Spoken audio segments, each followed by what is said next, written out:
The BJ Fairy, Couples Threesomes 20. FFM Threesome Lesbian Sex Erotica. Copyright 2020 by Connie Cuckquean. Narrated by Allison Okeefe.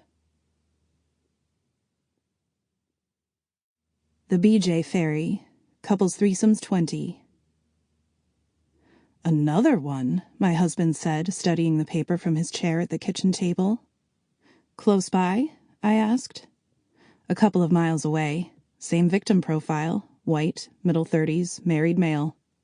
You might get lucky yet, I said wryly. The locals had started calling her the BJ Fairy.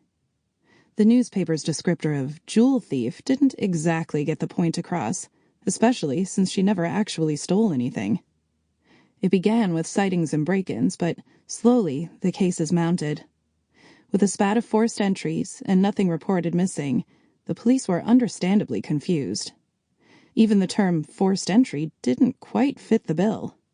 In all of the cases, she'd slipped in through an open door or window. It wasn't until one brave soul opened up and described his ordeal that the whole thing came to light. He'd been awoken in the night to an amazing sensation, realizing quickly that he was in the midst of a fantastic blowjob. The only problem was that his wife was still asleep beside him. It transpired that for the past month, a latex-clad cat burglar had been breaking into couples' homes and pleasing the husbands. When the newspapers got a hold of it, they really went to town. It got so bad there was hysteria around it. You couldn't go a day without talking about it or overhearing it being discussed in the line for groceries. There were varying schools of thought. Men pretended to be appalled in public, but talked privately about their desire to be visited by the BJ Fairy. Some women were appalled, whilst others felt the notion empowering. Is there really any harm in spreading a bit of joy like that? It was obvious immediately why the initial victims had been so coy.